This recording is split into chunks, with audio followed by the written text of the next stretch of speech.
व्याख्यानमाला ऑनलाइन समूह में आप सभी का स्वागत है। मुंबई से हमारे प्रवीणा बहन जी आए हुए हैं, उनका हम भजन सुनेंगे, तो कृपया प्रारंभ करें। सभी को सादर नमस्ते। अभी मैं ऑस्ट्रेलिया में हूँ।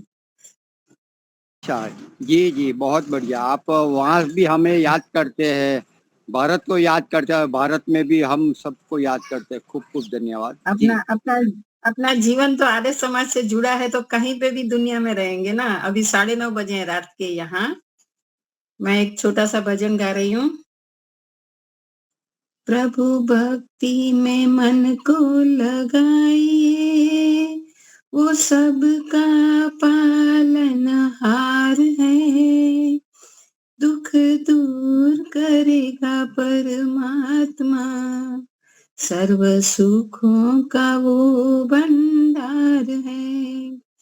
खाली उसके द्वार से आए, ऐसा कभी ना हो सकता। परम पिता को भूल के प्राणी सुख से कभी ना सो सकता। उसकी महिमा का पाया नहीं पार है। भाई बंधु माल खजाना साथ तेरे ना जाएगा। धर्म ही एक अंत का साथी, काम तेरे जो आएगा। शुभ कर्मों से होता बेड़ा पार है, नाव पापी की डूबे मझधार है। दुख दूर करेगा परमात्मा, सर्व सुखों का वो भंडार है। विषयों में फंस करके बंदे जीवन को बर्बाद ना कर।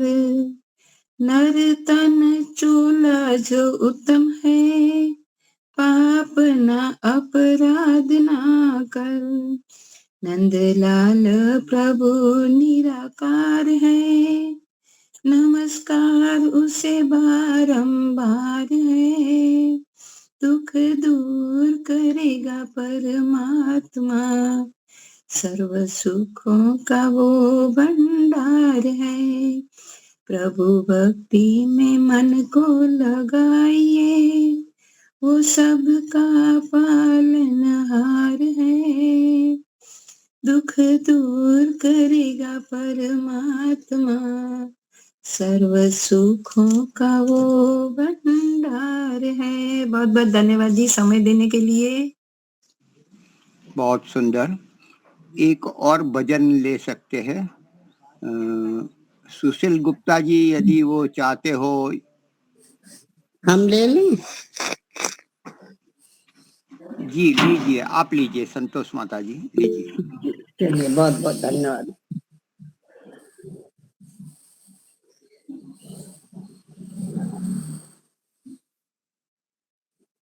शरण में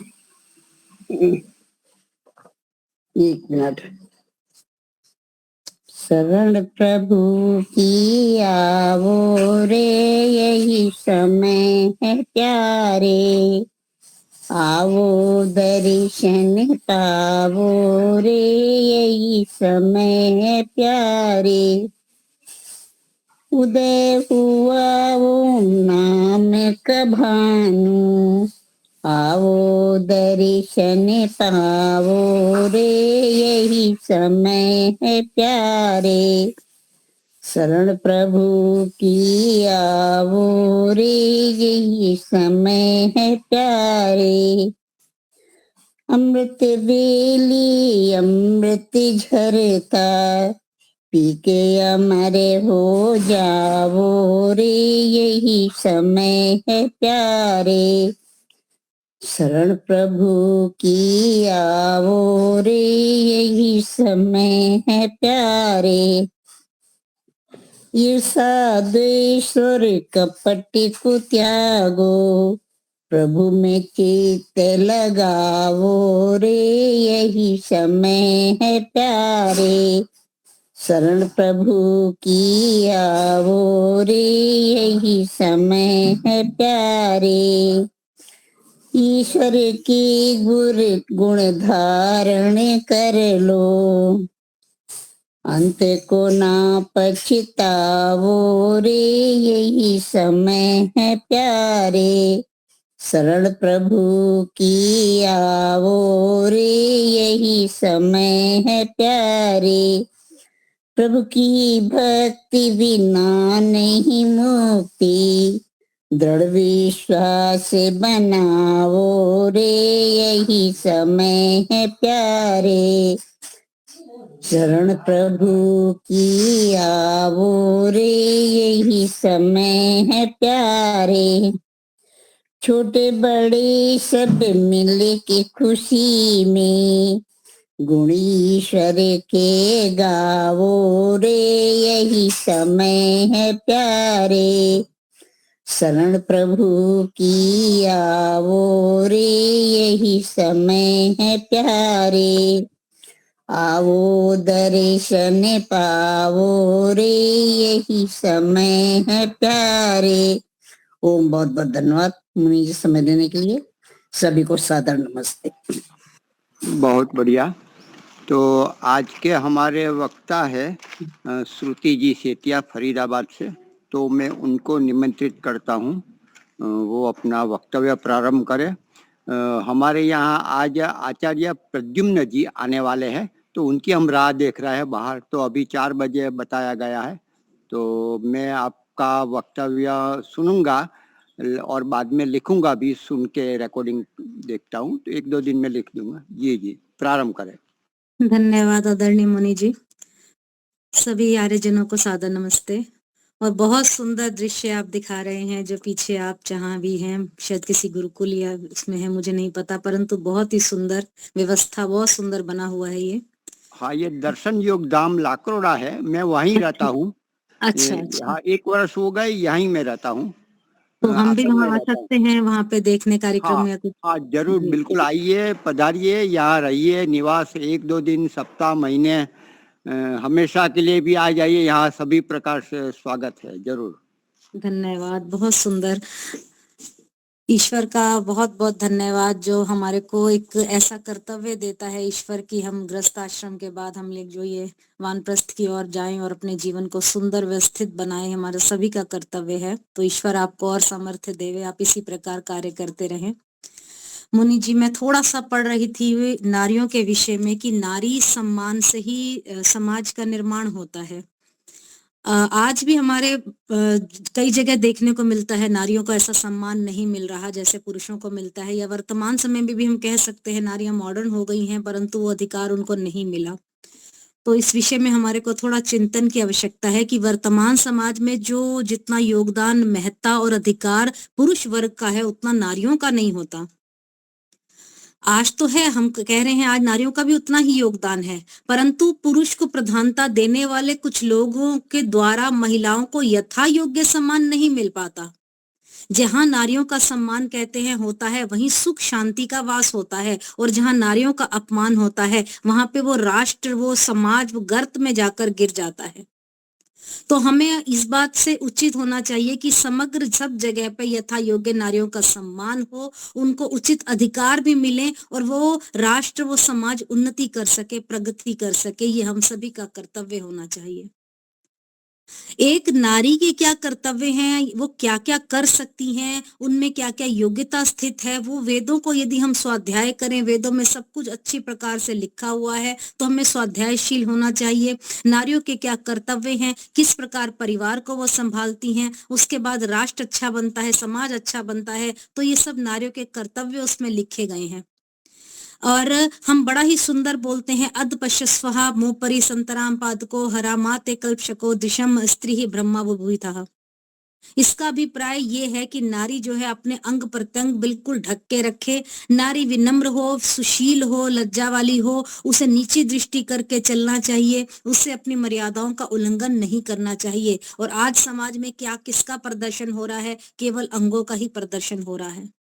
तो ये देखकर बहुत दुख होता है। हम जिस समाज में हम कल्पना करते हैं नारियों को लज्जा में रहें, सब कुछ हो, वो नारियां आज बजाय तलवार सीखने सिखाने के अपनी पुत्रियों को या स्वयं भी केवल और केवल रील बना रही हैं। स्त्री को, नारी को अपनी मर्यादाओं का उल्लंघन नहीं करना चाहिए और साथ में अपने संतानों को भी यथा योग्य ज्ञान विज्ञान से युक्त कराती रहें, ऐसी हमारी सुशीला नारियां होनी चाहिए इस धरा पर। और चारों वेदों की ज्ञाता हो, वेदों को ज्ञान देने पढ़ने वाली विदुषी हो। ये हमारा कर्तव्य है कि हम नारियों को इतना अधिकार दें कि वो वेदों को पढ़ सकें, वेदों को पढ़ के सुना सकें। और कई जगह हम देखते हैं ऐसे ऐसे बाबा आ गए हैं जो कहते हैं नारियों को वेद पढ़ने का अधिकार नहीं, गायत्री मंत्र बोलने का अधिकार नहीं। तो ये सब गलत है। नारियों के कर्तव्य बहुत सुंदर सुंदर वेद में दिए गए हैं। वेद में बताया गया है जायस्तदम, अर्थात घर को संभालना, पूरे घर की देखभाल करना, बड़ों की सेवा सुश्रुणा करना, छोटों की उन्नति का पूरा प्रयत्न करना, अतिथियों की सेवा करना स्त्री का धर्म है, कर्तव्य है, क्योंकि वो घर की मालकिन होती है और वो घर घर कहा जाता है। इसलिए संस्कृत में बड़ा ही सुंदर कहा, ना गृहम गृहमेत्युः गृहिणी गृह मुच्यते। वो केवल घर घर नहीं होता, खाली मकान होता है। जहाँ पे नारी ना हो, घर को संभालने वाली ना हो, तो उस खाली मकान का क्या लाभ। इसलिए सब प्रकार की व्यवस्था करने वाली स्त्री नारी जो है वही घर को संभालती है, तो उसमें होना उसका बहुत ही आवश्यक है। भाई घर को संभालेगा कौन, पूरे घर की देखभाल कौन करेगा। अर्थात एक नारी के अंदर एक कर्तव्य होना चाहिए, गुण होना चाहिए, पूरे घर को संभाले। और वेद में आगे बड़ा ही सुंदर कहा, योम वा यज्ञे भिरावृतो अधिवस्त्रः बभूविरवः सर्वयन्तः शुभे चक्राते अश्विनः। नारी को अपने पति के साथ मिलकर दैनिक यज्ञ करना चाहिए, स्वाध्याय करना चाहिए। यज्ञ करने का अधिकार भी नारियों को है कि नारी नहा धोकर साफ सुथरे वस्त्र पहनकर नव वधू के तुल्य यज्ञ का कार्य करे, संपादन करे। आज हमारी बहुत सी आर्य माताएं, जैसे भी माता जी बता रही थी, मैं ऑस्ट्रेलिया से हूँ, ऑस्ट्रेलिया गई हुई हूँ और वहां से मैं आर्य समाज से जुड़ी हुई हूँ। तो ये देखकर हमें भी प्रेरणा मिलती है, हम जहां भी रहें अपने कर्तव्यों को ना छोड़ें। अगर एक नारी का अधिकार केवल घर गृहस्थी तक सीमित रह गया तो वो आगे नहीं बढ़ पाएगी। तो उसको वेदों को पढ़ने का अधिकार भी होना चाहिए, ताकि उसका जीवन स्वयं का सुंदर हो, अपने परिवार को सुंदर घर व्यवस्था बना सके और सुख शांति में सहयोग कर सके, सद्भावना परिवार में बनी रहे। इसलिए वो दैनिक यज्ञ अवश्य करती रहे, स्वाध्याय करती रहे। और स्त्री के अंदर सहयोग की भावना होनी चाहिए। स्त्री, जैसे कहते हैं, कोई गरीब है अगर दिख जाए, कोई असहाय दिख जाए, कोई दीन दिख जाए, तो उसको कुछ दान दे, ये एक स्वभाव उस स्त्री में होना चाहिए। भूखे प्यासे की सेवा करे, ये भी एक उसके अंदर एक गुण होना चाहिए।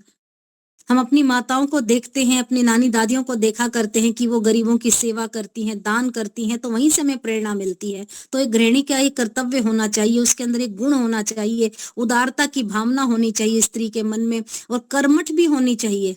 आज की स्त्रियां कर्मठता बिल्कुल नहीं है। मैं देखती हूँ कई जगह पे बिल्कुल निठल्लों की तरह बैठी हैं और सारा दिन फोन देख रही हैं कि काम तो हो रहा है, घर का मेड लगी हुई है काम, परंतु स्त्रियां कर्मठ जो होनी चाहिए वो आज नहीं मैं देख पा रही हूँ। बहुत सी स्त्रियां हैं जो कर्मठता के साथ कार्य कर रही हैं, देश के लिए कार्य कर रही हैं। बहुत आगे बढ़ रहा है समाज इस तरह से। स्त्रियों के अंदर एक गुण कर्मठता का होना बहुत आवश्यक है।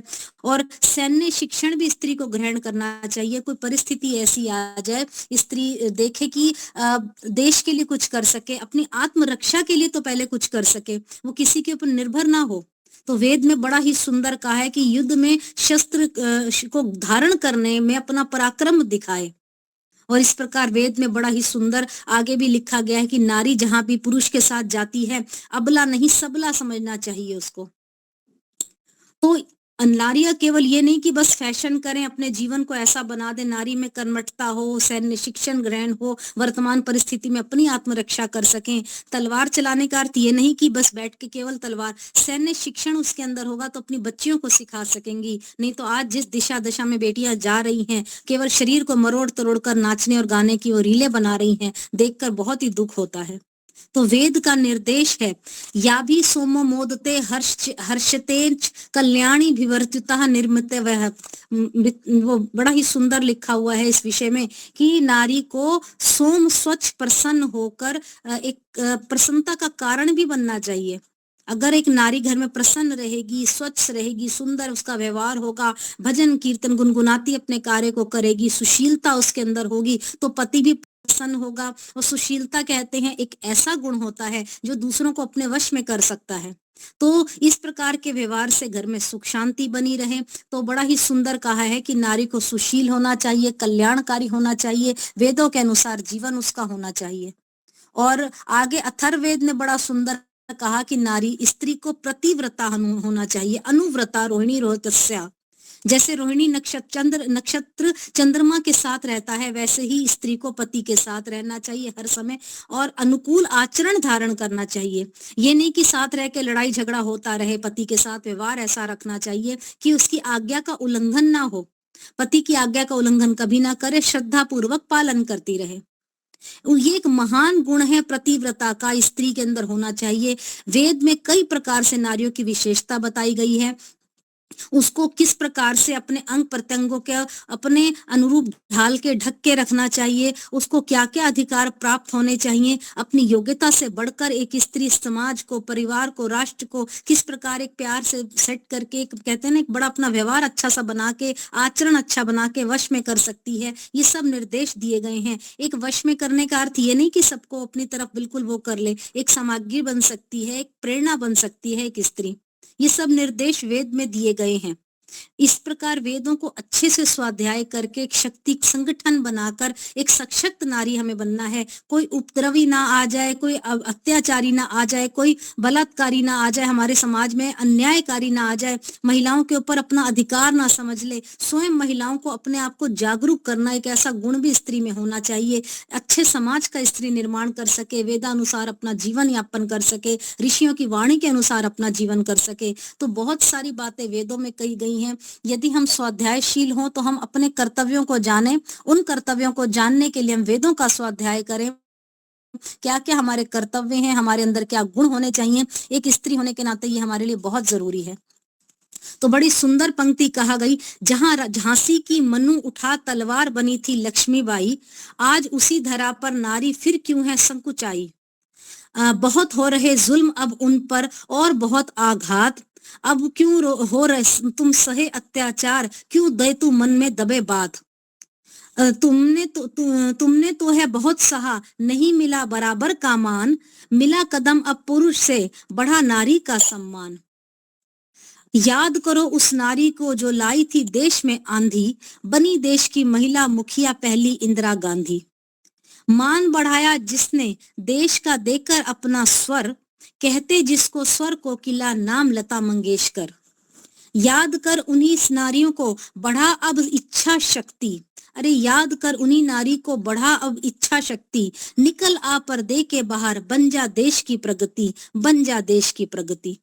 तो हम अपनी कर्तव्यों को, अपने कार्यों को किस प्रकार समझें। पहले तो बड़े घरों में नानियां दादियां जो बड़ी होती समझाया करती थी कर्तव्यों को, परंतु आज की स्त्री को कुछ कहो तो बुरा ही मान जाती है।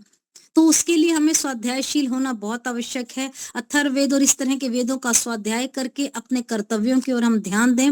आज नारियां बहुत कुछ कर सकती हैं, इस समाज का निर्माण कर सकती हैं। तो हम ये छोटे छोटे उदाहरणों से, छोटी छोटी बातों से अपने अंदर कुछ परिवर्तन लेकर आए, परिवार को संभालें, देश को संभालें, राष्ट्र को संभालें। तो नारियां क्या नहीं कर सकती हैं। तो ये थोड़े से विचार मैं पढ़ रही थी, मुझे बड़े अच्छे लगे विचार। जो आज मैं हालात देख रही हूँ, परिवर्तन जो हो रहा है, सोच का पाश्चात्य सभ्यता हमारे ऊपर जो हावी हो रही है, उसके अनुसार हम बदलती जा रही हैं अपनी सोच को। मॉडर्न जमाना है तो हम भी वैसी मॉडर्न बने। क्या पहनना है, क्या खाना है, कब उठना है, कब सोना है, कोई ज्ञान नहीं रहा और ज्ञान लेना भी नहीं चाह रही है। किसी को आज समझाओ तो सुनने को तैयार नहीं है नारी, कोई भी नारी। नारी दुश्मन बनी हुई है एक दूसरे की। पवित्रता का शब्द तो खत्म ही हो चुका है। किस प्रकार से बॉयफ्रेंड गर्लफ्रेंड रह रहे हैं ये आप सभी अच्छे से जानते हैं। मैं इस चीज को ज्यादा लंबा ना करते हुए अपने विचारों को यहीं पे समाप्त करके 2 पंक्तियां वाणी जो कह के भजन की, आगे आदरणीय लीला माता जी के विचारों को भी हम सुनेंगे। नारी नव निर्माण करे कर सकती है, जीवन का कल्याण करे कर सकती है। नारी नव निर्माण करे कर सकती है, जीवन का कल्याण करे कर सकती है। चीख माँ प्यारी जो चाहे कर दे नारी, सच्ची माँ बन प्यारी जो चाहे कर दे नारी, बिगड़ी बन जाए सारी, शक्ति है न्यारी न्यारी, त्राण कर सकती है, जीवन का कल्याण करे कर सकती है, नारी नव निर्माण करे कर सकती है, जीवन का कल्याण करे कर सकती है, ज्योति बन ज्योति बन ज्योत जगाए, तम सारा दूर भगाए, ज्योति बन ज्योत जगाए, तम सारा दूर भगाए, पानी में आग लगाए, वायु तक रोक दिखाए, पानी में आग लगाए, वायु तक रोक दिखाए, प्राण भर सकती है, जीवन का कल्याण करे कर सकती है, नारी नव निर्माण करे कर सकती है, जीवन का कल्याण करे कर सकती है। बहुत बहुत धन्यवाद आदरणीय मुनि जी। इसी प्रकार हम नारियों को प्रेरणा आप सभी बड़ों से मिलती रहे, समाज राष्ट्र में हम भी अपने कार्यों को, आर्य समाज के कार्यों को आगे बढ़ा करें और स्वाध्यायशील बने, कुछ ज्ञान प्राप्त करें और इस ज्ञान को अपने तक सीमित ना करके चहु और फैलाएं, अपने उत्तम संस्कारों के साथ उत्तम संतानों को ये सारे संस्कार हम दें, ताकि सुशीलता का गुण, विनम्रता का गुण, परिवर्तता का गुण, सब पत्नीव्रता का गुण, ये सब हम अपनी बेटियों को दे सकें, शिक्षा साथ साथ बेटों को भी दे सकें, तो इस प्रकार का ज्ञान हमें मिलता रहे। बहुत बहुत धन्यवाद आप सभी का। आपका बहुत बहुत धन्यवाद। बहुत अच्छा आचार्य जी, बहुत अच्छा, और ऊंचाइयों पर पहुंचे आप, मुझे बहुत अच्छा लगता है। हर जगह की क्लास छोड़कर आपकी क्लास जरूर करने आते हैं जी, बहुत ही बढ़िया। आप बिल्कुल रेगुलर, हमेशा इसी समय सारे काम छोड़ के हमारा समय हमें देता है, हमें सभी को लाभ मिलता है। खूब खूब धन्यवाद। एक भजन लेना चाहते हो तो कोई भजन गा सकते हैं। सुशील जी, आप क्या गाना चाहेंगे? आपका कंठ ठीक हो तो लेता हूँ। जी, लीजिए।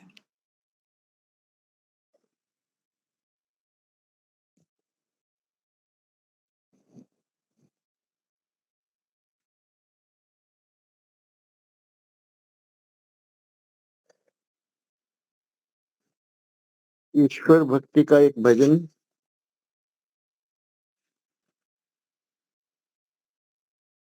ओम हो रक्षक हमारे, सब गुणवान हो, भू सदा सब प्राणियों के, प्राण के भी प्राण हो। ओम हो रक्षक हमारे, सब गुणों की खान हो, भू सदा सब प्राणियों के, प्राण के भी प्राण हो। भुआ सब दुखों को करते दूर, कृपा निधान हो, स्वह सदा सुख रूप सुखमय, सुखद सुखदि महान हो। ओम हो रक्षक हमारे, सब गुणों की खान हो, भू सदा सब प्राणियों के, प्राण के भी प्राण हो। तत्व ही सुप्रसिद्ध भगवन, वेद वर्णित सार हो, देव सवितुर सर्व उत्पादक हो, पालनहार हो। शुभ वरेण्यम वरण करने योग्य भगवन आप हो, शुद्ध भरगह मल रहित निर्लेप हो निष्पाप हो। दिव्य गुण देव देव स्वरूप देव अनूप के। धीमहि धारे हृदय में दिव्य गुण सब आपके। ओम हो रक्षक हमारे सब गुणों की खान हो। भू सदा सब प्राणियों के प्राण के भी प्राण हो। धीमहि धारे हृदय में दिव्य गुण सब आपके। दियो यो न वह हमारी बुद्धियों का हित करें। अमर प्रचोदयात नित सन्मार्ग में प्रेरित करें। अस तो माँ सदगमय तमसो माँ ज्योतिर्गमे। मृत्योर्मा अमृतम गमे। हूँ असत से दूर भगवन सत्य का वरदान दो। दूर हो दुत तिमिर भगवन दिव्य ज्योति विदान दो। मृत्यु बंधन से छुड़ा अमरत्व है भगवान दो। प्रगति पाशों से छुड़ा नंद मधु का पान दो। ओम हो रक्षक हमारे सब गुणों की खान हो। भू सदा सब प्राणियों के प्राण के भी प्राण हो। ओम हो रक्षक हमारे सब गुणों की खान हो। सब गुणों की खान हो। ये गायत्री मंत्र पर आधारित भजन है। सबका बहुत बहुत धन्यवाद। बहुत ही सुंदर। अभी हमारे वक्ता लीलाबेन जी, उनको निमंत्रित करता हूँ। जी प्रारंभ करें। गायत्री मंत्र से ईश्वर की स्तुति प्रार्थना उपासना करेंगे। ओम भूर्भुवः स्वः तत्सवितुर्वरेण्यं भर्गो देवस्य धीमहि धियो यो न प्रचोदयात्।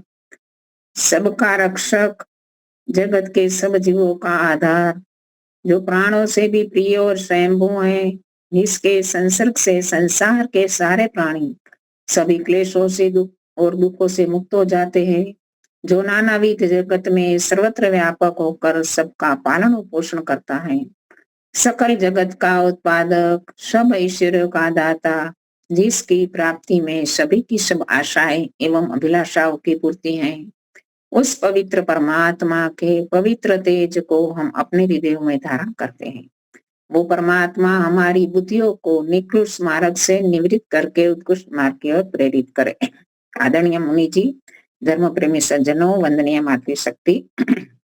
हमारा विषय तो ऐसे यज्ञ के मंत्रों के ऊपर चल रहा है।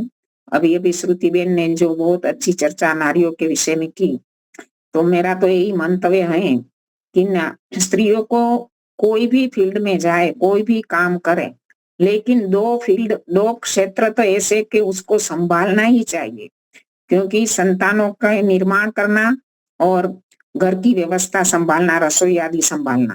दूसरा काम चाहे मेड करे, कचरा पोता का आदि, लेकिन जो रसोई का काम है वो माँ के हाथों में होना चाहिए। और शिक्षा और संस्कार तो माँ ही दे सकती है। तो इसके विषय में मुझे इंदिरा लुई का एक अच्छा सा उदाहरण याद आ रहा कि पेप्सी की कंपनी, जो भारत की नहीं लेकिन दुनिया की 20 स्त्रियां ऐसी थी जिसमें उसका नाम था इंदिरा लोई। पेप्सिको कंपनी की वो चेयरमैन बन गई, अध्यक्ष बन गई। तो वो सोचती थी कि मुझे इतनी छोटी सी उम्र में जब उसको ये पद पर नियुक्ति हुई तो उसी दिन उसको बहुत ही गर्व होने लगा कि मैं इतनी छोटी सी उम्र पर कहां से कहां पहुंच गई। तो अपने घर पर पहुंचती हैं तो उसी समय उसकी माँ कहती है, उसकी माँ के सामने वो अपने पद नियुक्ति के बारे में गर्वभेर कहना चाहती है कि माँ सुनो, मैं आज एक सरप्राइज आपको दे रही कि तेरी सरप्राइज एक और रख। माँ को पता था कुछ, तो उसने पहले ही उनको कह दिया कि तुम जा अभी की अभी और दूध लेके आ बच्चों के लिए। तो उनका कहना यही था कि तू कुछ भी बन, चाहे पेप्सिको कंपनी की अध्यक्ष भी क्यों ना बन गई, लेकिन इस घर के उम्र के अंदर पग रखते ही तू इस घर की संतानों की माँ है और घर की गृहिणी है। तेरे दायित्वों को, उत्तरदायित्वों को नहीं भूलना है। बाहर का फील्ड संभालो, प्रोग्रेस करो, लेकिन अपना जो कर्तव्य है, जो निजी कर्तव्य स्त्रियों का है, वो किसी को नहीं सौंपना है।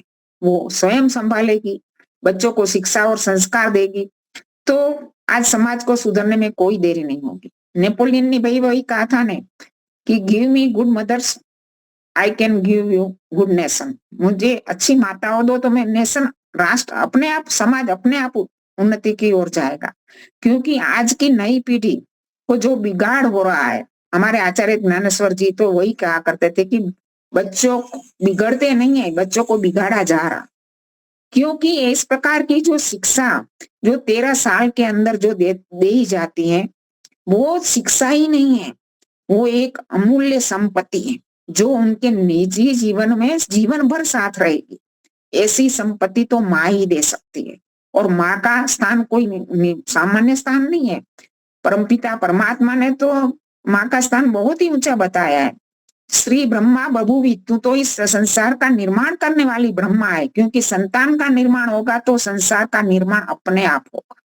तो माँ के ऊपर का जो दायित्व ईश्वर ने खुद सौंपा है, उस दायित्व को हमें संभालना चाहिए और गौरव करना चाहिए कि भगवान ने हमें इतना हमारे ऊपर भरोसा कर कर हमारे इस स्थान के लिए नियुक्ति की है। तो मैं स्त्रियों के बारे में तो, माताओं के बारे में तो उत्तरदायित्व है, लेकिन आज की माताएं बहन ने बताया इनकी क्या समझती है, कौन सुनती है। सब आधुनिकता की दौड़ में, पश्चिम के अंधानुकरण में दौड़े जा रहे हैं, भागे जा रहे हैं। बस किसी को कुछ नहीं है, कुछ सुनने के लिए भी तैयार नहीं है, सोचने के लिए भी तैयार नहीं है। स्वाध्याय की तो बात तो एक और, इस सत्संग में आने के लिए भी तैयार नहीं। तो आज का समाज का जो पतन है, इसका मुख्य कारण जो स्त्रियां समझ जाए तो बहुत कुछ उन्नति हो सकती है।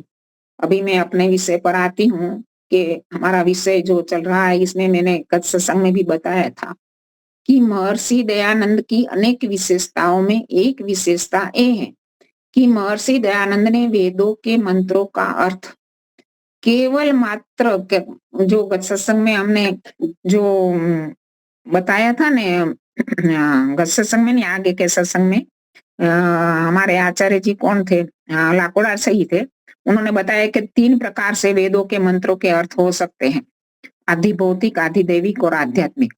महर्षि दयानंद से पहले ने सारा यजुर्वेद में तो पूरा कर्म कांड परक ही अर्थ बताया गया, आदि भौतिक ही अर्थ बताया गया, लेकिन महर्षि दयानंद की महत्वपूर्ण देने की उन्होंने केवल मात्र यज्ञ के मंत्रों पर, क्योंकि यजुर्वेद में पूरा यज्ञ के ऊपर ही है। यज्ञ का मंत्र, सब मंत्र हम जो भी आज यज्ञ करते हैं, उसमें भी महर्षि दयानंद ने जो भी मंत्र नियुक्त किए हैं, ओम समिदाग्नि में सुसमिदा आदि यजुर्वेद में से ही लिए गए। यजुर्वेद में से बहुत से यज्ञ के मंत्र है और यज्ञ कर्मकांड का ही विषय है। तो इसमें तो पूरा आदि भौतिक अर्थ ही सायण महीधर आदि ने किया था, लेकिन महर्षि दयानंद ने उसका आदि भौतिक अर्थ बताकर हमारे ऊपर बहुत उपकार किया है। क्योंकि केवल मात्र यज्ञ एक भौतिक क्रियाकांड ही ना हो, लेकिन हमें परमेश्वर से, परमात्मा से जुड़ने का एक उत्तम साधन यज्ञ है। क्योंकि बिना आत्मिक उन्नति, भौतिक उन्नति किसी काम की नहीं। तो महर्षि दयानंद ने जो मैंने अभी तक वहां पर पहुंचे हैं हम, सूर्य ज्योति ज्योति स्वाहा, जो सूर्य शब्द भौतिक भी है और सूर्य परमात्मा को भी कहा गया है, और सूर्य एक अद्भुत देन है ईश्वर की, परमात्मा की। अनेकों वस्तुओं का निर्माण ईश्वर ने किया है, पूरे ब्रह्मांड का सृष्टि का निर्माण ईश्वर ने किया है, लेकिन कुछ कुछ चीजें ऐसी बनाई है कि उस पर हम विचार करते रह जाएंगे कि सूर्य कितना अद्भुत बनाया है, कि सूर्य के कारण सारे लोक लोकांतर में प्रकाश है, ऊर्जा है, जीवन है।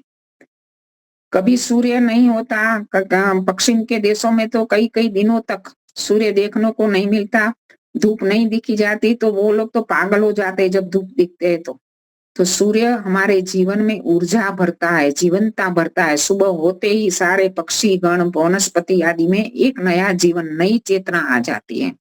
तो सूर्य जैसे भौतिक जगत में प्रकाशित होता है, ऊर्जावान होता है, इसी प्रकार परम पिता रूपी सूर्य भी सारे ब्रह्मांड को रचकर उसके कण कण में व्यापक होकर वो सारे ब्रह्मांड का संचालन करता है। जो हवा में गति है, अग्नि में जो उष्णता है, सूर्य चंद्र में जो भी प्रकाश है, वो सारा का सारा संचालन ईश्वर के द्वारा हो रहा है। हर कण में गति है। आज का नास्तिक लोग क्या कहते हैं कि ये सृष्टि अपने आप बन गई, इसमें बनाने वाला कोई नहीं और अपने आप चल रही है। कोई चीज ऐसी देखी है आपने कि अपने आप बन जाती हो? कोई बनती भी नहीं, और बनती है अकस्मात तो इसमें कोई व्यवस्था नहीं देखी जाती। जो पूरे ब्रह्मांड में एक अद्भुत व्यवस्था देखी जाती है। और आज के खगोल शास्त्री और वैज्ञानिक आदि लोग भी कहते हैं ना कि इतनी जो इस पर रिसर्च करते हैं ना वैज्ञानिक लोग, तो उसको पता चलता है कि कितनी अद्भुत बुद्धिमत्ता से परमपिता परमात्मा ने अपनी विलक्षण प्रतिभा से इन ब्रह्मांड की एक एक चीज को बनाया है। ब्रह्मांड के अंदर जो भी है, जैसे सूर्य है तो सूर्य का और पृथ्वी का डिस्टेंस इस प्रकार से रखा गया है कि जो ना हमें इतनी गर्मी लग सकती है, ना इतना शीत लग सकता है। और पृथ्वी भी 23.5 डिग्री झुक कर सूर्य के आसपास प्रदक्षिणा करती है। और जो उष्णतामान है वो भी, और ऋतुओं का परिवर्तन आदि भी सारी चीजें वो इस प्रकार की जो आखिर सारे ब्रह्मांड में व्यवस्था है, एक एक चीज को जहाँ स्थान पर नियुक्ति की गई है। और पृथ्वी भी प्रदक्षिणा कर रही है सूर्य के आसपास। कोई जड़ चीज अपने आप गति नहीं कर सकती। ऐसे जड़ परमाणुओं में इलेक्ट्रॉन प्रोटॉन न्यूट्रॉन में भी गति है। तो गति देने वाली कोई चेतन सत्ता अवश्य है। तो ये नास्तिकों का मत अवश्य ही आवकार्य नहीं है, न तो स्वीकार करने योग्य है, क्योंकि परमपिता परमात्मा की जो रचना है वो ईश्वर के द्वारा ही संचालित है। तो इसी प्रकार सूर्य ज्योति, ज्योति सूर्य स्वाहा। तो सूर्य अर्थ ईश्वर का भी है, और सूर्य भौतिक जगत में जो प्रकाश दे रहा है, हमें ऊर्जा दे रहा है, वो सूर्य भी है। और ज्योति, ज्योति, ज्योति क्या है? ज्योति यानी प्रकाश। प्रकाश तो प्रकाश यानी जो भी ग्रहों में, नक्षत्रों में, चंद्र में, पृथ्वी में और दूसरी भी जो चीजें, विद्युत है, अग्नि है, हमारा मन है, इंद्रियां है, सारी चीजों को ज्योति में गिनाया गया है। तो इनमें जो ज्योति है, इनमें जो प्रकाश है, वो किसके द्वारा है? वो ईश्वर के द्वारा है। इसलिए ईश्वर क्या है? ज्योतियों की भी ज्योति है। तो इस प्रकार से हमने इसका अर्थ किया था कि सूर्य ज्योति, ज्योति स्वाहा। स्वाहा का अर्थ इस प्रकार से बताया जाता है कि स्व आहा, मेरा जो कुछ भी है वो मेरी वाणी इस प्रकार से उद्बोधन कर रहा है यज्ञ करता कि मैंने जो कुछ पाया है, मेरे पास जो कुछ भी है ईश्वर का दिया हुआ है, और मैं मन वचन कर्म से उसको पूरी श्रद्धा से और पूर्ण विश्वास से यज्ञ कार्य में इसको समर्पित कर रहा हूँ। इसमें मेरा कुछ भी नहीं है, मेरा अपना स्वार्थ, निजी स्वार्थ नहीं है, मैं संसार के कल्याण के लिए स्वाहा कर रहा हूँ। तो इसी प्रकार से सूर्य ज्योति, ज्योति स्वाहा का हमने अर्थ किया था। तो आगे का जो अर्थ है उस पर हम थोड़ा विचार करेंगे। सूर्यो वर्चो ज्योति वर्च स्वाहा। इसमें वर्च शब्द नया है। वर्च का अर्थ क्या है? वर्च का अर्थ है विद्या। और सारी विद्या, जो भी विद्या है हमारे संसार में, हमारे पास है, भौतिक विद्या, आध्यात्मिक विद्या, जो भी विद्या है, पराविद्या हम शब्द प्रयोग करते हैं। दोनों प्रकार की विद्या है हमारे वेदों में, और ये वेदों का ज्ञान देने वाला भी ईश्वर है। हमारा धर्म ग्रंथ वेद है। आज हम कहते हैं हमारा धर्म ग्रंथ वेद है, लेकिन उसको मानने वाले और उसको जानने वाले कितने हैं। कई लोग नहीं जानते कि हमारा धर्म ग्रंथ वेद है। कई लोग तो गीता को अपना धर्म ग्रंथ बताएंगे, कोई रामायण को बताएंगे, कोई पुराण को बताएंगे, लेकिन वास्तव में हमारा धर्म ग्रंथ वेद है वो जानने वाले भी लोग बहुत कम है। हमारा धर्म ग्रंथ वेद है ये तो हमारे बीच के काल के अंदर जो स्वामी दयानंद सरस्वती से पूर्व तो वेदों को लोग जानते भी नहीं थे। तो वेदों को तो क्या बताया जा गया था, अनर्गल प्रलाप है, गडरियों के गीत हैं, वेदों में कुछ भी नहीं है। और पश्चिम के विद्वानों ने तो अपनी दृष्टि से वेदों का मंत्रों का अर्थ किया और हमारे विद्वानों ने अज्ञानतावश और कुछ स्वार्थवश अपनी दृष्टि से उसका अर्थ किया, जिसके कारण लोग वेद का नाम तो सुना था लेकिन वेद में क्या है, वेद क्या है वो उसको पता नहीं था। लेकिन आज हमें इतनी तो बात अवश्य पता है कि संसार के किसी भी शास्त्र की रक्षा के लिए इतना कठोर परिश्रम नहीं किया गया जितना वेदों की रक्षा के लिए परिश्रम किया गया। क्योंकि हम कहते हैं ना कि हमें जानते हैं कि उस समय भी कुछ ब्राह्मण लोग ऐसे थे, अपनी जराशाही मानते थे वेदों का, क्योंकि स्त्रियों को और शूद्रों को वेदों का पढ़ने का अधिकार नहीं था। तो ना तो ब्राह्मण लोग स्वयं दूसरे लोगों को वेद मंत्र सुनाते थे और ना इसका कुछ प्रचार आदि करते थे। तो इस समय में भी कुछ ब्राह्मण वर्ग ऐसा था कि जिसको इसका महत्व पता होगा कि ये इतनी महत्वपूर्ण बातें हैं और ईश्वरीय ज्ञान है कि जिसकी रक्षा करना अवश्य भावी है। तो उन्होंने वेद कंठस्थ किए थे दक्षिण के ब्राह्मणों ने। तो उसी समय भी चारों वेदों को कंठस्थ करने वाले ब्राह्मण हमारे भारत देश में थे। तो वो 2 वेदों को कंठस्थ करने वाले को द्विवेदी कहते थे, 3 वेदों को कंठस्थ करने वाले को त्रिवेदी कहते थे, 4 को करने वाले को चतुर्वेदी कहते थे।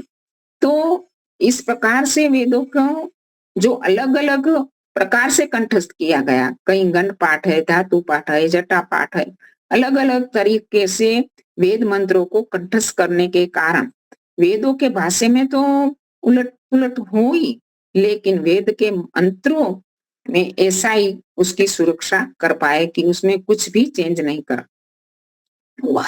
तो हमारे धर्म ग्रंथ वेद हैं और वेद का में जो भी बातें हैं, महर्षि दयानंद का तो यहाँ तक विश्वास था कि यदि मेरा चारों वेदों का भाष्य पूरा हो गया, प्रकाशित हो गया, तो संसार में किसी की भी ताकत नहीं है कि कोई भी अज्ञान और अंधकार के बादल आकर इस वेद रूपी सूर्य को ढक सके। कभी आ भी गया बादल तो थोड़ी देर में वो दूर हो जाता है, जैसे भौतिक जगत में। तो इसी प्रकार जो भी अज्ञान आ जाएगा तो वो दूर हो जाएगा, क्योंकि वेदों में इतनी हम जो भी हमारे जीवन के लिए अवश्य भावी बातें हैं जो बीज रूप में। आजकल लोग क्या मानते हैं कि जो अमुक ऐसे नास्तिकवादी हैं, कम्युनिस्ट हैं, वो कहते हैं कि मनुष्य ने अपने आप जैसे ज्ञान प्राप्त कर लिया, धीरे धीरे उसकी उत्क्रांति होती गई और ज्ञान प्राप्त कर गया। पहले अग्नि की शोध नहीं हुई थी, लेकिन अग्नि की शोध धीरे धीरे ऐसे लकड़ियों के घर्षण से, पत्थर के घर्षण से हो गई और कच्चा मांस खाने वाला मनुष्य पकाकर खाने लगा और धीरे धीरे उत्क्रांति हो गई। पहले एक कोशी जीव, बाद में द्विकोशी, इसमें से धीरे धीरे बड़े जीव जंतु, बड़ा बंदर, बंदर में से मनुष्य। इस प्रकार की जो विकासवाद की, डार्विन आदि की बातें हैं, वो बिल्कुल उसका कोई ऑथेंटिक और इसने प्रमाणों से सिद्ध नहीं हो पाती, क्योंकि उस समय जो ऐसा हुआ था तो आज क्यों नहीं होता। आज भी कई जंगलों में रहने वाले, कोई शिक्षा प्राप्त न करने वाले बच्चों का विकास नहीं हो पाता। तो मनुष्य तो के जीवन में एक ऐसा है कि मनुष्य उत्कृष्ट होनी है, उसका अंतःकरण उत्कृष्ट है, सब कुछ है, लेकिन फिर भी जो ज्ञान का बीज है ना, एक ऐसी बात है ना कि जैसे पृथ्वी के अंदर कोई बीज हम नहीं बोते ना, तब तक इसमें पृथ्वी में अपने आप बीज बोने की ताकत नहीं है, वो पौधों उगा नहीं सकती है। तो इसी प्रकार यदि मनुष्य के अंदर ज्ञान का बीज बोने वाली कोई शक्ति न होती, कोई दूसरी सत्ता न होती, तो मनुष्य अपने आप ज्ञान प्राप्त नहीं कर सकता। तो वेदों का जो ज्ञान है वो परमपिता परमात्मा द्वारा मनुष्य को दिया गया है वो वेदों से ही हम जान पाते हैं, और वेद स्वतः प्रमाण है। तो वेदों के माध्यम से हम बहुत कुछ जीवन उपयोगी और जगत के उपयोगी सारी विद्या है, खगोल विद्या, भूस्तर विद्या, आयुर्वेद विद्या, न्याय शास्त्र, नीति शास्त्र, और इसी प्रकार से जो भी मनुष्य के जीवन के लिए गणित विद्या, विज्ञान आदि सब कुछ इसमें है। आजकल तो वहाँ जो हम दिल्ली के आर्य सम्मेलन में गए थे, अंतरराष्ट्रीय सम्मेलन में, वहां तो नैस्टिक जी जो हैं उन्होंने तो यहाँ तक कह दिया वेदों में विज्ञान है, ऐसा नहीं है, वेद ही विज्ञान है, पूरा विज्ञान वेदों में है। हम कहते हैं ना कि हर एक चीज का विज्ञान का मूल आधार वेद है। आज भी जो वैज्ञानिक शोध संशोधन करते हैं, जो भी नियम है, जो भी सृष्टि में नियम कार्य कर रहे हैं, सारे नियम की हम नहीं जानते, लेकिन परमपिता परमात्मा ने तो अनेकों नियमों का निर्माण किया है और अनेकों नियमों का उल्लेख, और जो भी हमारे लिए जरूरी है विज्ञान आदि, गणित आदि सारी वेदों में विद्या है। जैसे खगोल में भी कहते हैं ना कि सूर्य ग्रहण कब होगा, चंद्र ग्रहण कब होगा, ये ज्योतिष वेदों के 6 अंग, वेदों को जानने के लिए जो उपांगों की रचना की के वेदांगों की, इसमें एक है ज्योतिष। ज्योतिष में ज्योतिष के आधार पर आज भी पंचांग बनाया जाता है, और इस पंचांग के आधार पर सूर्य ग्रहण कब हुआ था, आगे कब होगा, ये पूरा का पूरा हम मिनट या सेकंड का भी इसमें डिफरेंस नहीं रहेगा, इसी प्रकार से एकदम परफेक्ट रूप में जान सकते हैं। तो वेदों के अंदर अनेक प्रकार की विद्या है, भूस्तर विद्या है, इसमें अनेक प्रकार की धातुओं का जो भूमि के अंदर अंदर है। आजकल तो हम कहते हैं ना कि भूमि के अंदर अनेक प्रकार की मेटल है, तो इन प्रकार की जो भी विद्याएं हैं वो सारी की सारी वेदों के माध्यम से हमें जानने को मिली है, और वो वेदों में है सारा ज्ञान, लेकिन बीज रूप में है। तो बीज रूप में है तो ये क्या है कि मनुष्य की बुद्धि भी परमपिता परमात्मा ने उत्कृष्ट दी है, तो बीज रूप में दिया हुआ ज्ञान का विकास मनुष्य कर सकता है। और आज का जो भौतिक विकास है, जो आज हम देख रहे हैं, जो भी आज टेक्नोलॉजी है, तो ये पूरा विकास भी वे मनुष्य की बुद्धि जो वेद रूपी ज्ञान जो बीज रूप में मिला है उसको विकसित करते हुआ है। तो हमें वर्च यानी ईश्वर कैसा है, विद्यावान है, विद्या को देने वाला। इसलिए महर्षि दयानंद ने भी नियम रखा है कि सब सत्य विद्या और जो पदार्थ विद्या से जाने जाते उन सब का आदि मूल ईश्वर है। जो भी पदार्थ इन विद्याओं से जानते हम मनुष्य, जितनी भी विद्याओं से हम जो भी पदार्थ जानते हैं वो सारा का मूल तो ईश्वर ही है, बनाने वाला तो ईश्वर ही। और ज्योति वर्च वो हमें प्रकाशित करने के लिए, वो विद्या हमारे पास है, वो विद्या को प्रकाशित करने की प्रेरणा देने वाला भी ईश्वर है। जैसे कोई गुरु के पास ज्ञान होता है तो ज्ञान गुरु अपने ज्ञान को ऐसा चाहता है कि मेरे पास जो भी ज्ञान रूपी मूड़ी है, संपत्ति है, मैं संसार के कल्याण के लिए किसी को दे के जाऊं तो उसका प्रकाश हो संसार में और उसका उपयोग हो।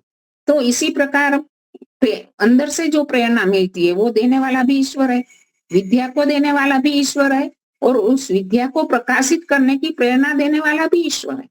जैसे विरजानंद के पास जो विद्या थी, वो विरजानंद का शरीर सब हम सब ने उसको फोटो देखी है, एकदम सूखा, क्योंकि उसी समय उसके मन में एक संताप तो रहता ही था कि जितने भी शिष्य मुझे प्राप्त हुए, कोई शिष्य ऐसा नहीं मिला कि मेरे पास जो है वो संसार में प्रकाशित करे। जब दयानंद को जब उनका मिलाप हुआ तो उनको एक संतुष्टि तो अवश्य हुई कि नहीं, मुझे ऐसा शिष्य मिल गया कि जो मेरे पास है वो संसार में अवश्य प्रकाशित कर सकता है। और उन्होंने कई प्रकार की बातें महर्षि दयानंद को बताई कि जो आज संसार में उसकी जरूरत है, अंधकार अविद्या के अंधकार को दूर करने के लिए। इसी प्रकार हम वाल्मीकि के पास जो अस्त्र शस्त्र की विद्या थी, अनेक प्रकार की विद्याएं थी, तो वो चाहते थे कि इस पृथ्वी पर उस समय ये समाज में अंदर कोई ऐसा युवक हो कि जिसको मैं अपनी विद्या देकर इस दानवों का नाश संहार करा सकूं। तो उसमें उन्होंने राम की नियुक्ति की थी। हर एक आचार्य और गुरु होता है, जिनके पास जो विद्या होती है वो उसको देने की अंदर से जो प्रेरणा देता है वो भी ईश्वर है। ज्योति वर्चः स्वाहा। अभी आगे का है ओम सजुर्देवेन सवित्रा सजुरुषसेन्द्रवत्या जुषाण सूर्यो वेतु स्वाहा।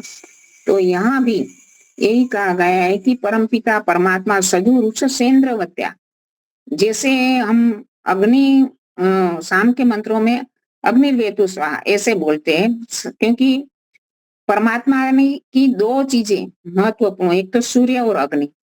सूर्य के कारण दिन भर प्रकाश रहता है, सुबह की उषा, उषा के साथ हमें संयुक्त करता है परमपिता परमात्मा।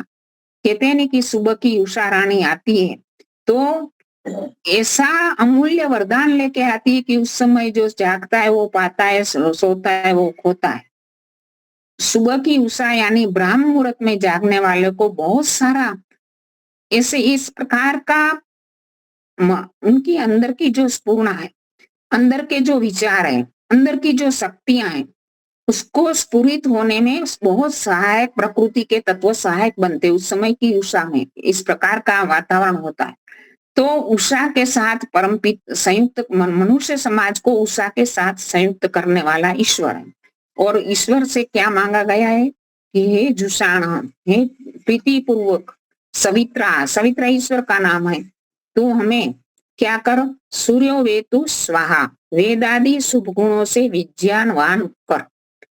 तो परमपिता परमात्मा से हम यज्ञ के मंत्रों के द्वारा परमपिता परमात्मा से बहुत कुछ मांग रहे हैं, और उसकी साथ साथ ऐसे परमात्मा के दिव्य गुणों तो हमें पता चलता ही है, उसकी दयालुता का तो पता चलता ही है कि कितना ईश्वर ने हमारा ख्याल रखकर, सूर्य बनाकर, रात्रि बनाकर, अग्नि आदि तत्व बनाकर, विद्युत आदि बनाकर हमारे पर कितना उपकार किया। एक एक चीज पर हम विचार करते हैं तो लगता है कि नहीं, वाह ईश्वर तेरा अनुभव उपहार है।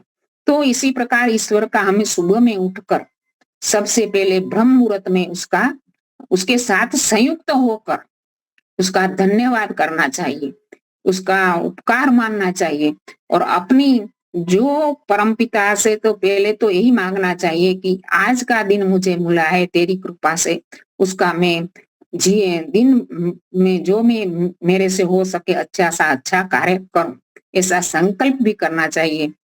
और परमपिता परमात्मा की ब्रह्म यज्ञ द्वारा उपासना करनी चाहिए। तो सूर्य की तो अनेक शिक्षाएं हैं, जैसे हम कहते हैं कि वो तेजस्वी है, वो सूर्य इतना तेजस्वी है कि उनकी किरणों को हम दोपहर के समय में तो उनके आंख उठाकर देख भी नहीं सकते। सुबह और शाम का जो लालिमा होती है वो नम्र होती, नरम होती है, सौम्य होती है। तो उसी दोनों समय में वो समान होती है। जब सूर्यास्त होता है उसी समय भी जो लालिमा है और सूर्योदय के समय भी जो लालिमा है वो भी समान होती है। तो हमें भी अपने जीवन में हर एक समय सम रहना चाहिए। गीता भी यही उपदेश देती है ना कि सम स्थिति होनी चाहिए। सुख आएगा, दुख आएगा, मान होगा, अपमान होगा, जो भी परिस्थिति हमारे जीवन है तो कुछ भी रहेगा। तो इसी में हमें सम रहना चाहिए और निरंतर सूर्य कैसे निरंतर नियमित रूप से कभी भी एक भी मिनट का देरी नहीं करता, इसी प्रकार से हमारे जीवन में भी नियमितता होनी चाहिए, व्रत होने चाहिए। अव्रती अमानुष, जो हमारे जीवन में कोई व्रत नहीं है, सूर्य के जीवन सूर्य से हमें कितनी अनुपम उपमा मिलती है कि वो कितना नियमित व्रती है, निरंतर कार्य करता है। तो हमारे अंदर कार्यशीलता का उद्योग होना चाहिए और कार्यशील बनना चाहिए, क्योंकि भगवान ने हमें ये शरीर दिया है, जो भी साधन दिए वो कार्य करने के लिए दिए। तो इसके अनुपम उपहार का हम उपयोग करते हुए जाए संसार में से, तो संसार का भी उपकार होगा और हमारा जीवन भी उन्नत बनेगा। और सूर्य की तेजस्विता जैसे हमारे अंदर भी ज्ञान की तेजस्विता होनी चाहिए। जितना हो सके इतना ज्ञान हम प्राप्त करें। ज्ञान की तेजस्विता किसी के साथ विवाद करने के लिए नहीं है, किसी को नीचा दिखाने के लिए नहीं है। हमारा ज्ञान की तेजस्विता है संसार को प्रकाशित करने के लिए, संसार में अंधकार को दूर करने के लिए होनी चाहिए। हमारे अंदर बल की तेजस्विता होनी चाहिए, हमारे अंदर अनेक प्रकार का बल होना चाहिए, लेकिन वो बल कैसा होना चाहिए? किसी को पीड़ा देने के लिए नहीं होना चाहिए, लेकिन दूसरों की सुरक्षा करने के लिए होना चाहिए, दूसरों की रक्षा करने के लिए होना चाहिए। और हमारे पास धन का भी तेजस्विता होनी चाहिए। अनेक प्रकार का धन हम प्राप्त करें, विद्या का धन प्राप्त करें, भौतिक धन प्राप्त करें, गुणों का धन प्राप्त करें और इन धनों के माध्यम से हम संसार को प्रकाशित करें। और सूर्य की जितने गुण हम ले सके इतना गुण सूर्य से भी ले सकते हैं। और परमपिता परमात्मा तो सबसे आध्यात्मिक अर्थ में देखे तो परमपिता परमात्मा तो उसमें तो गुण ही गुण है, उसकी स्तुति करे तो गुण ही गुण है, इसमें किसी भी प्रकार का गुण है ही नहीं। और इसी प्रकार अग्नि जो शाम की आहुति है इसमें अग्नि का प्रयोग होता है, तो अग्नि से भी हम बहुत कुछ शिक्षा लग सकते। दूसरे सारे मंत्र समान है लेकिन वहां अग्नि शब्द का प्रयोग है, तो अग्नि का क्या है, अग्नि के गुण भी अनेक है, जैसे प्रकाश है, ऊर्जा है और ऊंचा उठना। ऊंचा ही उठना है हमें, विचारों से, कार्यों से, गुणों से हमें ऊंचा ही उठना है, नीचा नहीं पड़ना है। चाहे कितना ही प्रलोभन आए, कितना ही हमारे ऊपर दबाव आए, भय आए, लेकिन हमारी मानसिक स्थिति, हमारी जो भी सामाजिक स्थिति है, हमारी जो कार्य करने की स्थिति है, हमारी वैचारिक स्थिति है, वो नीची नहीं गिरनी चाहिए। यदि हम नीचे गिरे तो हमारा पतन निश्चित है। वो स्थिति हमें सदैव ऊंची बनाए रखनी है और आगे ही आगे बढ़ना है। तो यहाँ मैंने थोड़े कुछ मंत्रों की व्याख्या की, आप लोगों ने शांति से सुना, समय भी पूरा हो गया है, तो सबको सादर नमस्ते, धन्यवाद जी। बहुत सुंदर, खूब खूब आपका धन्यवाद। समय हो चुका है तो मैं प्रयागराज से शंकर जी को मैं निमंत्रित करता हूँ, शांति पाठ और जय घोष करवाए। शंकर जी। अच्छा, मैं उपस्थित सभी धर्म प्रेमी बंधुओं मातृशक्ति को सादर नमस्ते। आवाज जा रही मनी जी? जी हाँ, आवाज आ रही है? शांति पाठ। ओम ध्यो शांति अंतरिक्षम शांति पृथ्वी शांतिरापः शांतिरोषधयः शांतिर वनस्पतयः शांतिर्विश्वे देवा शांतिर्ब्रह्म शांतिः सर्वं शांतिः शांतिरेव शांति सामा शांतिरेधि। ओम शांति शांति शांति। ये घोष तो बोले तो अभय सत्य सनातन वैदिक धर्म की जय हो। मर्यादा पुरुषोत्तम भगवान राम की जय हो, योगीराज भगवान कृष्ण की जय जय हो, हो, कर्ण सूर्य गुरु बिरजानंद की जय हो, प्रवर्तक महर्षि दयानंद सरस्वती की जय हो, स्वामी श्रद्धानंद की जय हो, भारत माता की जय गौ माता की, पालन हो, देश के अमर शहीदों की जय हो, वेद की ज्योति जय हो।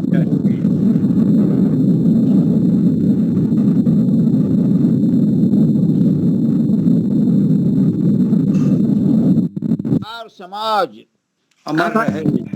सत्यार्थ प्रकाश अमर रहे।